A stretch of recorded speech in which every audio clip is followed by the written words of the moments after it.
As I scrutinized the gospel accounts even further, I realized that it was important to find out not just whether or not the information was rooted in direct and indirect eyewitness testimony, but I needed to know, was this information reliably preserved during the time period before it was finally written down? We have to put ourselves into the ancient world without modern media, without even a print-based culture in which the only and the standard way of preserving information was through oral tradition, most of which was memorized. Young rabbis were often forbidden to comment on a passage of Scripture until they had memorized it perfectly. In fact, it was not uncommon for rabbis of Jesus' time to commit the entire Torah to memory. I've sometimes heard people say, look, I've been in a situation where I whisper something to someone, they whisper it to someone else, and it goes through 10 or 11 people, and by the time the last person tells what was said, it's totally different from what I told the first person. And we can't trust the Gospels for the same reason, because it was transmitted over a long period of time. That illustration is really a bad analogy, and you have to understand that the first century apostles who passed on information about Jesus were deeply concerned to get this information correct, because they saw it as sacred holy tradition. It wasn't about what Joe was eating for dinner last Wednesday night. In our day of instant media and everything has to be on film or tape recorded, we are more skeptical of oral tradition, but we don't really understand the nature of oral tradition. Oral tradition is a community event. A story is passed down by individuals within that community. Well, if they get it wrong, you've got an entire community that's going to correct them. So it is self-correcting all the way. These stories were passed on reliably because they were passed on by the community of disciples. In fact, we now have scholarly studies that have been done of oral cultures, and we know that through several generations, oral tradition can be preserved and passed on without changing a thing. Even though I became convinced that ancient cultures could pass along oral tradition reliably over time, I still had an obvious objection to the New Testament, and that was, isn't it really filled with contradictions?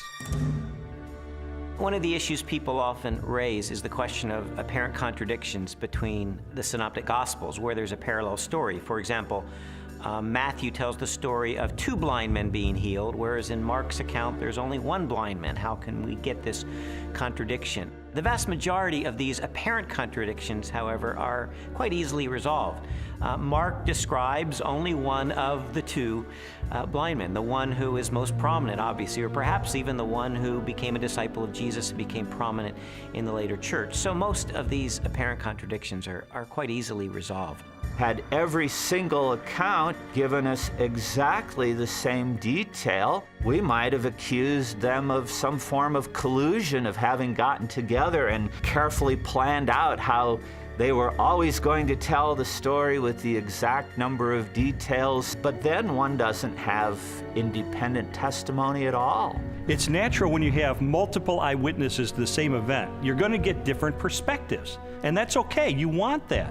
What you're looking for is a core to the testimony that's the same, that's consistent, even though there may be some variation in the incidental details.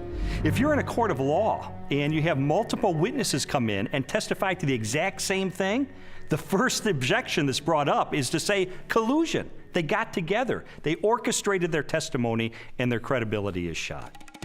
The earliest known copies of the Gospels were written on sheets of papyrus and scrolls made of animal skins. They are among the oldest existing manuscripts of antiquity. The Codex Sinaiticus was authored between AD 330 and 350. It contains almost all of the New Testament and a significant portion of the Old, while the Codex Vaticanus from the same era is a nearly complete Greek copy of the entire Bible. A papyrus fragment from the 18th chapter of John dates to AD 125, less than a single generation after the Gospel was originally written. We have better manuscript attestation for the New Testament than any other ancient document. For example, the Bible of the Greeks, Homer's Iliad, is preserved in maybe 600 manuscripts, the oldest of them 1,000 years after the document was actually written. The New Testament, we have something like 5,000 Greek manuscripts. So everyone agrees, whether liberal or conservative, that we have an incredibly reliable New Testament. We have thousands of manuscripts of the New Testament. We also have virtually the entire New Testament preserved in the quotations of the Church Fathers in the first 4 centuries, so that if we had no copies of the New Testament, we could reconstruct the New Testament from quotations from the early Church Fathers. Jesus, of course, wasn't the emperor of the Roman Empire. He wasn't some autocrat that had conquered half of the world, but he did leave an impact in his own environment and created a movement that grew from there. And there is a remarkable amount of documents and corroboration. Josephus refers to him.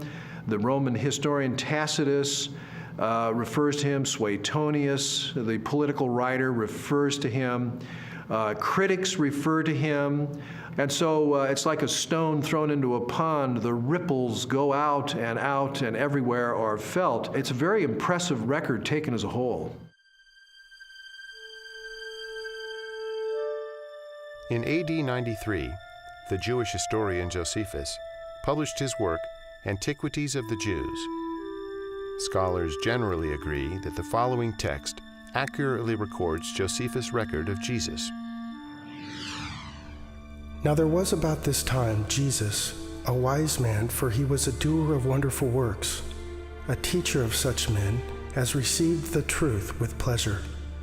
He drew over to him both many of the Jews and many of the Gentiles. When Pilate, at the suggestion of the principal men amongst us, had condemned him to the cross, those that loved him first did not forsake him. And the tribe of Christians, so named for him, are not extinct to this day.